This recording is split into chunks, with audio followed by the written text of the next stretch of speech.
perfect distraction for the way you took the idea that I had of everything.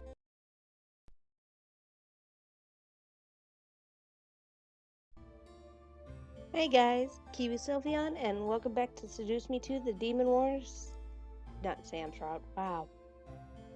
Eric's route, and we're getting trained by Diana, and last episode, apparently, Erik wants babies.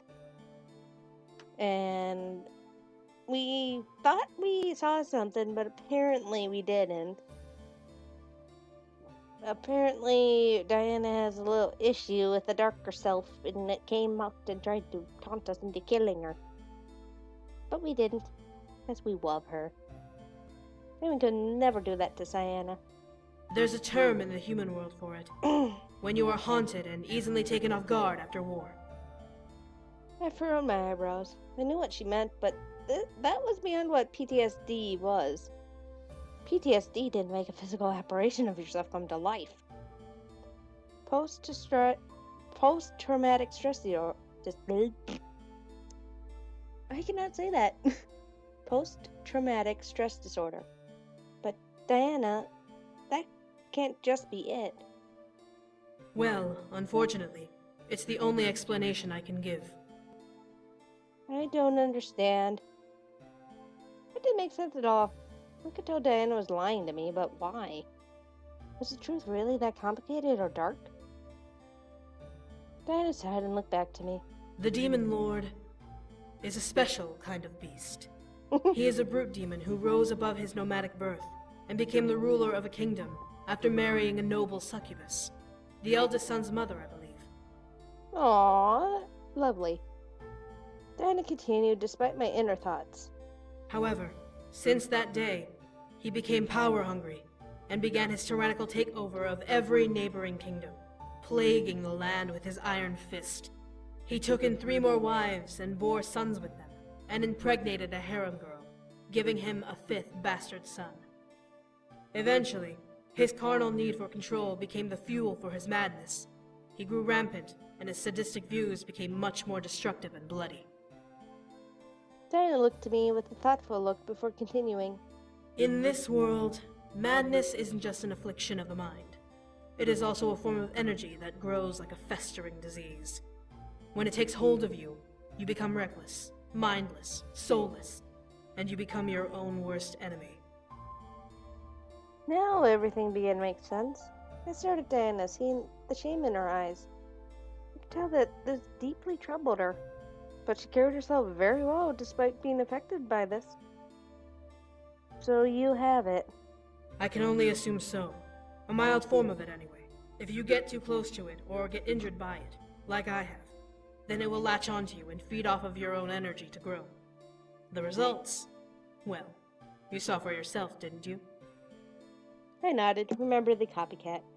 While the Diana before me was a pretty decent person, the copycat seemed more of the Diana I had met in the human world who tried to take the boys away from me.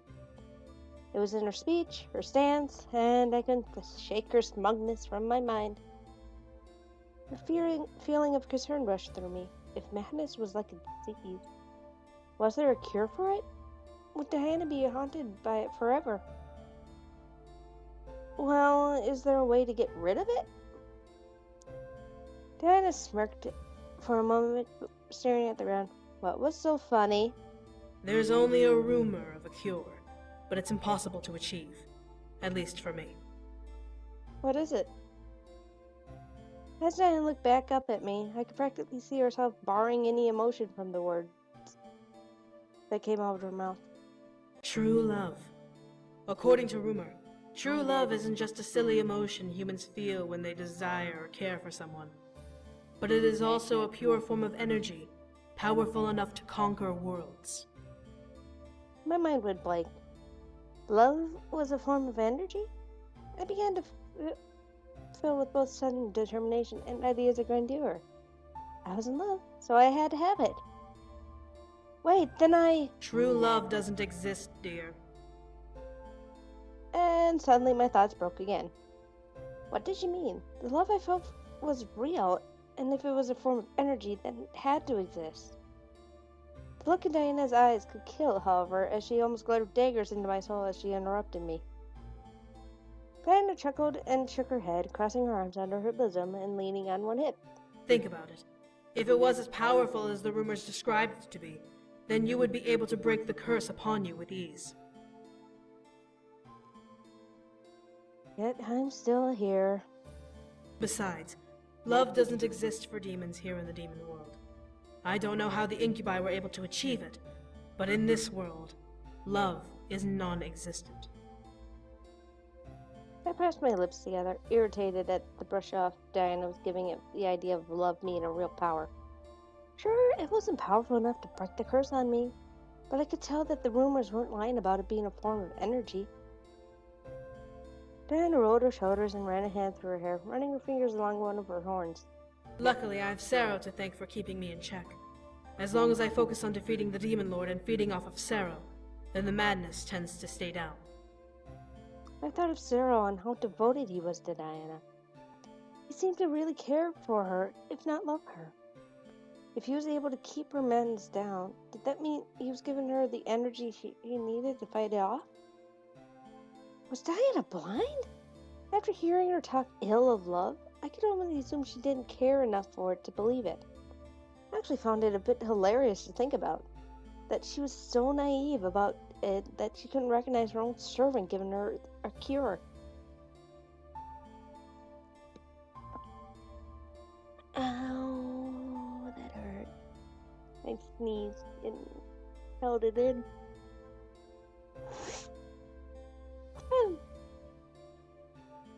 Then shook her head and turned to face me full face me. Enough talk. We have to keep training. I could only agree. Still, I thought something was off. Diana was holding something back. We trained the rest of the day until night came. I entered my room thinking about what Diana had said to me that morning. If I drank myself of energy, then the spirit wouldn't have the power to appear in my dreams. But did I want to do that? Erik soon appeared after, exhausted as ever. I continued to ponder it as Erik sat down in bed and stretched. Another long day. How was your day, love? My mind continued to ponder. Ew, I got a hair in my mouth. I had to make a choice. Did I care if the spirit appeared in my dream? Give energy, please. I needed rest without bizarre dreams. The spirit needed to stop controlling me and enticing me with its emotions. The question was how to give Erik my energy. I could easily sleep with him and give him my energy through sex, but I wanted our sex to be about the mood, not a means to an end. I looked at Erik and stared, taking in every detail of him. Erik? What is it? Kiss me. Erik seemed confused for a brief moment. Oh, hello, sexy music. There you are. I was wondering where you'd come. But he eventually smiled, crawling towards me. I leaned forward and smiled as Erik's lips gently pressed against mine. It tasted absolutely sweet against my lips. It was almost intoxicating, the kiss he was bringing me under. I found that not to be fair of him, seeing that he was naturally an incubus with the ability. Ew, what the fuck is in the back of my throat?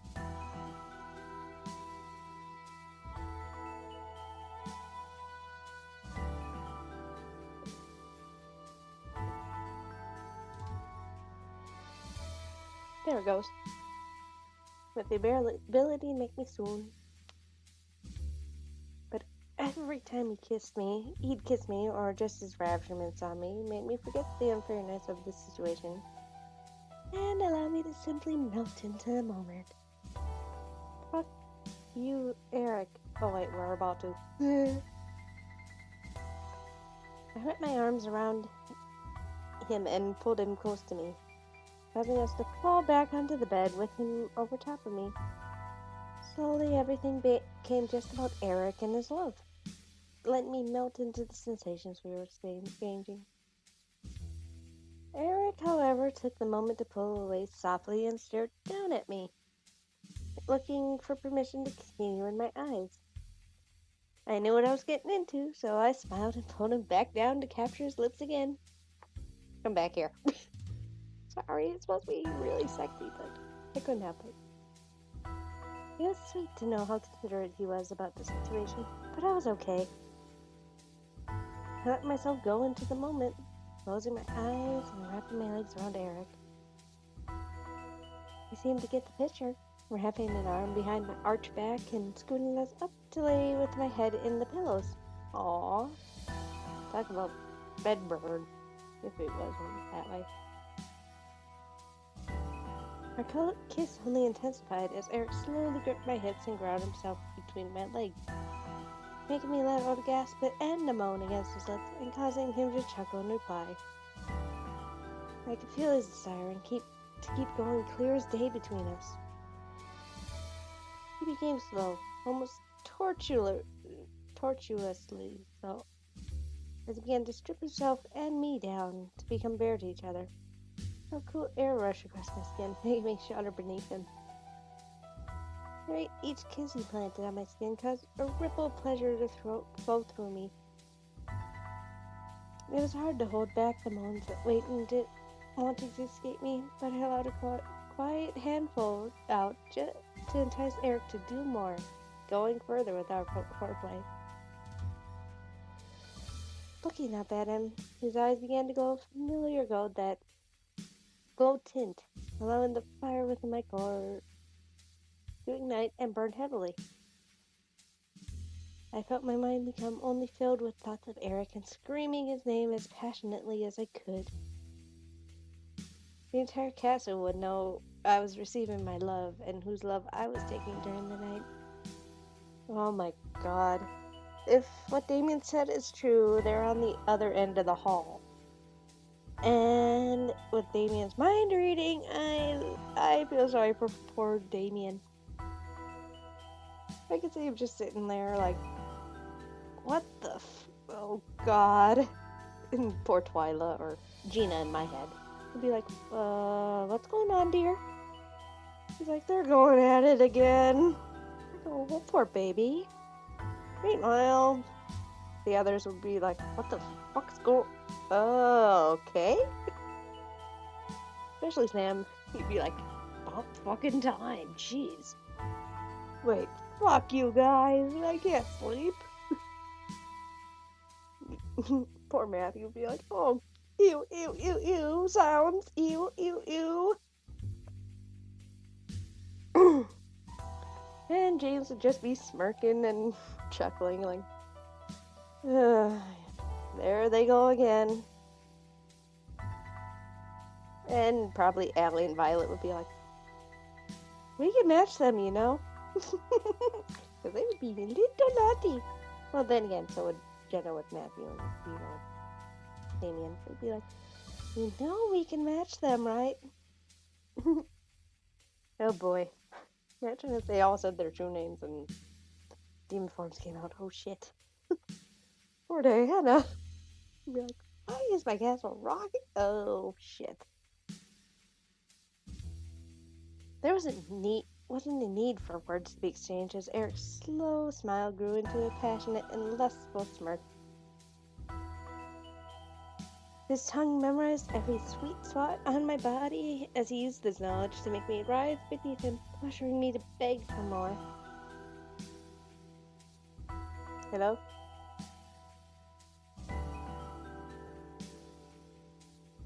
My body was slowly pleading with my mind to let me release my desire and craving out so Erik could satisfy me. However, I wanted to fully give everything, and that meant taking things slow and steady. Erik seemed to understand as he slowly built our foreplay up to where we couldn't even take it anymore, and all we could think about was making love. Poor Damien, I'm sorry, little sweet pudding marshmallow thingy. I'm sorry.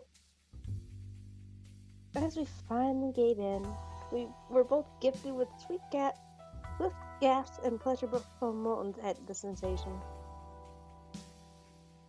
The air was hot and steamy as we panted and rolled out our lovemaking, becoming lost in each other's eyes as my mind began to recount everything I loved about Erik. He was devoted, delicate, but at the same time, he was everything my body desired. I could only imagine the same thoughts running through his mind as he captured my lips in his and swallowed my moans as they rushed down my throat. As we apexed again, nice way to say that, our fingers dug into each other, desperate to ride through our high and simmer into a gloriously placed afterglow. Our breaths and heartbeats synced, and we were left staring deep into each other's eyes, exhausted but full of love. I love you, my prince. The feelings of joy that rushed through me caused me to nuzzle into Erik's warm embrace, making him chuckle and kiss over my head, despite being tired himself. Still, the aura around our bodies was perfect for a peaceful passage to sleep. Yay! It was, surprisingly, a peaceful night. I woke up once again alone. However, I knew that Erik was off training. He seemed happy that he was getting back into the swing of it, despite only being able to train for a short time before the final battle. However, as I got myself ready, a knock echoed at my door. Huh? Come in. The door opened to reveal a sight I did not expect at all. You! Oh, fuck. Hi. Hi, Demon Lord. Hi, fucker. What the fuck are you doing here? Go away. My heart froze in my chest at the man who presented himself at my door. Huh? What's wrong? Get away from me! I scrambled back away from the Demon Lord, instantly recognizing him. I found myself against the wall, grabbing the nearest object and chucking it at him. If this was going to turn into a fight, then I would attack after I beamed him with whatever I threw at him. To my surprise, a purple tendril stretched up from the ground in front of him and smacked the object away. How did he have Erik's power? What the? Love, what's wrong? Why was the Demon Lord calling me love? Calm down! But I have to admit, that looks amazing, the lower half of him. Something was off. He wasn't attacking me or doing anything other than standing in place. His face was painted with worry as well, an expression I would never have imagined seeing on the Demon Lord. And right now he's just plain fucking shocked. I held my head and closed my eyes, trying to calm down. This had to be the spirit's trick, doing just another trick. Wait, what?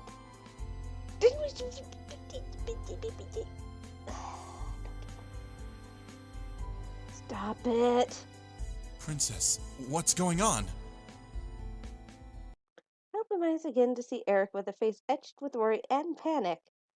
In the tentacle by his head was the object I had thrown at him, but he stood where the Demon Lord was. How?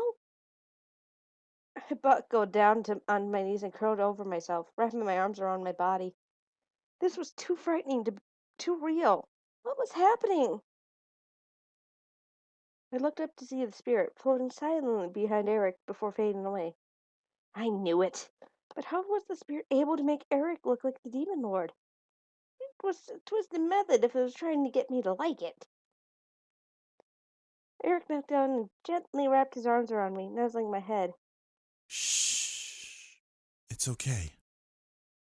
I barely noticed that I was shaking and whimpering. I couldn't really stop myself. The man who had trapped me here appeared before my eyes all of a sudden. Then he vanished into the man I swore to love. Erik kissed the top of my head. The spirit must be playing tricks on you again. We'll remove it soon enough. I promise. I nodded, believing in what Erik said. This would only last a short while, then the spirit would be gone. As I arrived in the hall for training, I was surprised to see Cyril in the room instead of Diana. Settle? Settle turned to me and nodded his head. You will be training with me today. I apologize for my lady's absence. What do you mean? Where is Diana? Unfortunately, I am not allowed to say. All I can say is that she is seeing to herself for the day. I pressed my lips together in a fine line.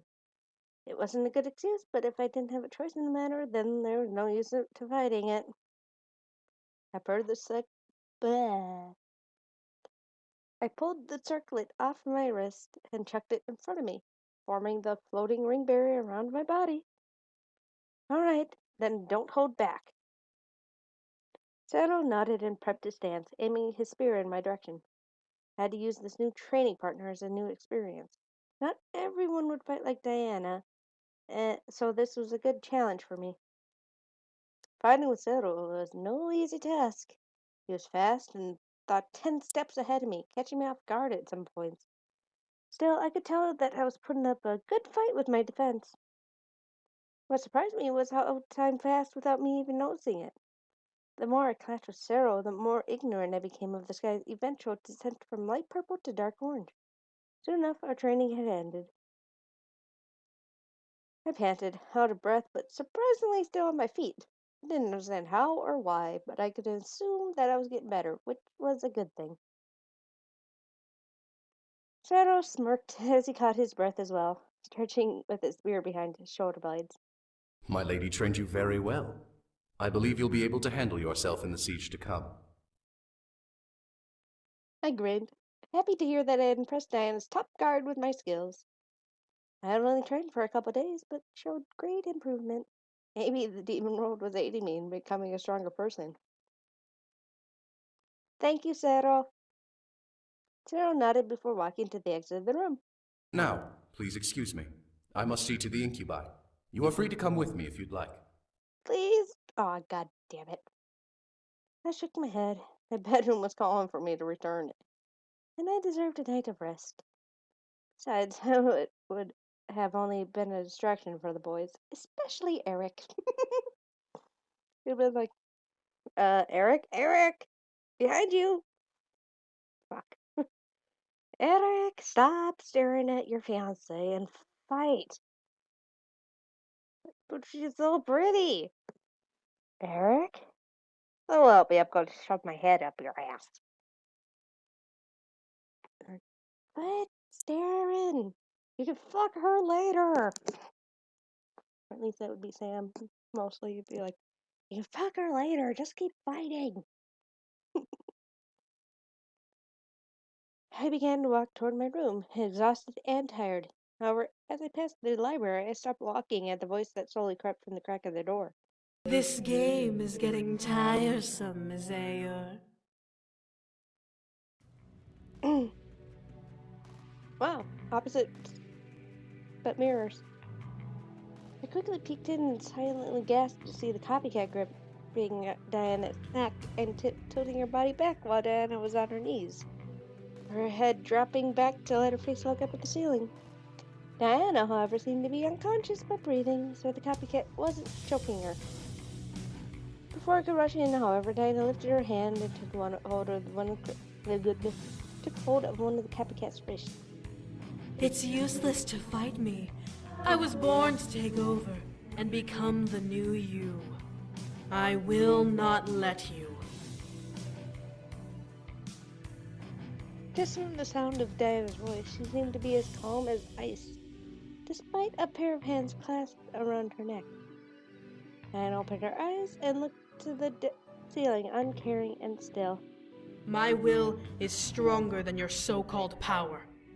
It doesn't matter. I'll take over soon enough. That pathetic guilt you have in your body will bleed you dry. I glared. Enough was enough. Barging in, I removed my circlet and prepared to throw it. Before I could, however, the copycat looked at me and grinned. Oh, look! Harold Anderson's granddaughter is here. I froze in place. How did she know my grandfather? As I stared at the copycat, Diana turned her head and stared wide-eyed at me. Harold Anderson's granddaughter? I I switched my gaze to look at Diana, seeing her complete eye stare turn into of despair and fear. What was going on? Why break my grandfather up? Did she know him? The copycat licked her lips and released Diana, walking towards me as I tried to take in the situation. It must have been so heartbreaking when you found out he passed away. What do you know about my grandfather? Stop it! Oh, nothing much. I only saw him once, when I went to the human world. Before she could continue, however, Diana pounced off of the floor and attempted to tackle the copycat, only to fall through a vanishing afterimage. The copycat reappeared on the other side of me, grabbed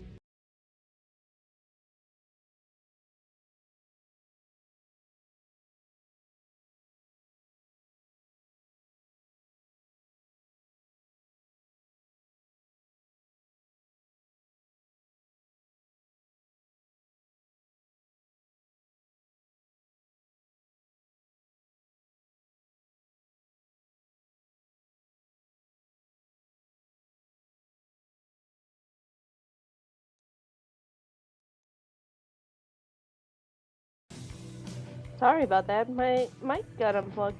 Or my headset did. Holy shit, that was scary. The copycat appeared on the other side of me, grabbing the hand that held my circlet in, and danced her fingers over the steel of my weapon. It's such a shame that he had to die. He could have been powerful enough to take control of the entire demon world with a wave of his hand. My mind went into a small frenzy. I knew that my grandfather used magic, but he was that powerful? How could he have died then? I looked at the copycat, feeling my endless desire for answers take over. How do you know my grandfather?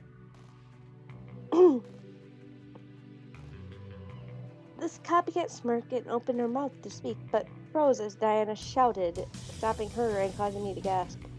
Because I killed him! No, that couldn't be. My heart began to shake and crumble within my chest, and as my mind became flooded with memories of his funeral. There was no official record on how he died, only that he had passed away. This was the reason why? I slowly turned my head to Diana, seeing her on her hands and knees gripping the ground in anger and guilt. She kept her head down as she continued speaking. When the boys left the demon world, I had to track them down and find out who took them away. In a blind and misguided need, I recast the spell they used to open the bridge between our worlds, and used the remainder of that man's life to come through.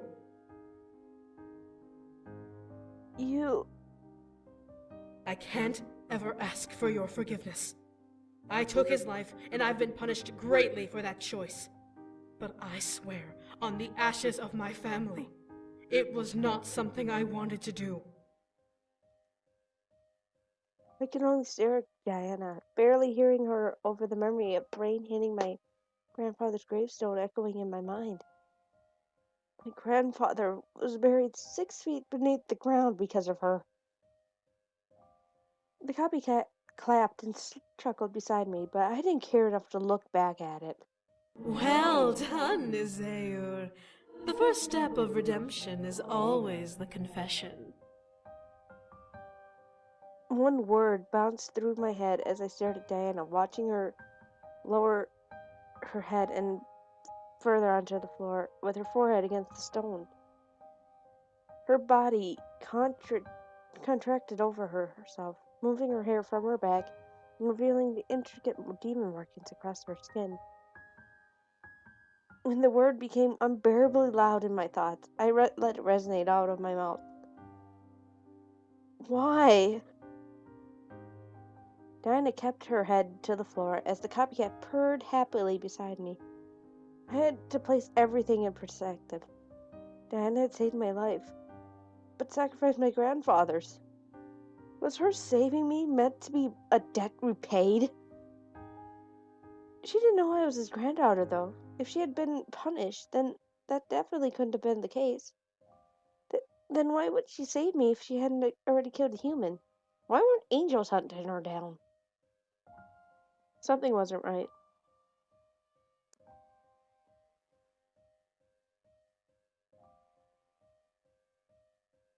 I looked to the copycat, seeing her practically drool at the sight of Diana groveling. Are you really Madness? As she took in my question, the copycat looked at me with an offended glare. Madness? Is that what his heir told you? Such a bad girl indeed, even without my help. I looked again at Diana, seeing her body tense up. She lied to me? When the copycat chuckled, I turned back to see that it wasn't the case. Well, I'm not exactly Madness. I'm just a being that was created to enhance your story. No, it wasn't making any sense. My story? What the hell was it talking about? At my confused face, the copycat laughed. You wouldn't understand, little human. Yes, she would. I would? The copycat and I turned our heads to see Diana finally rising from the ground, glaring deep at her copycat. For a brief second, I could sense the flinch that erupted from the copycat at the sight, but continued to look at Diana. She may have grown attached to a demon, but that does not make her ignorant. She may be a simple human, but she is more than deserving to know everything the 5 worlds has to hide. The power bands in the room seemed to shift as Diana took hold of the dominance from the copycat and made her own presence intensify with her words. She tilted her head slightly, letting me and the copycat see both of her eyes filled with pure malice and ill intent. And as she glared, a hard rush of fear ran through me as deep gold covered her eyes, streaking the air in the room with her gaze alone. However, I'll tell her everything after I finally rip out your throat! Within the blink of an eye, Diana vanished and slammed into the copycat, jamming her elbow into its chest and sending it back. Oh my god, emotions, why do you exist? I'm gonna leave it here because I have to catch my emotions back and put them back where they belong. Oh my god, oh my god, oh my god, oh my god, oh my god. That's all I can say, oh my god. But remember to leave a like, comment, subscribe, and I will see you guys in the next episode. Bye!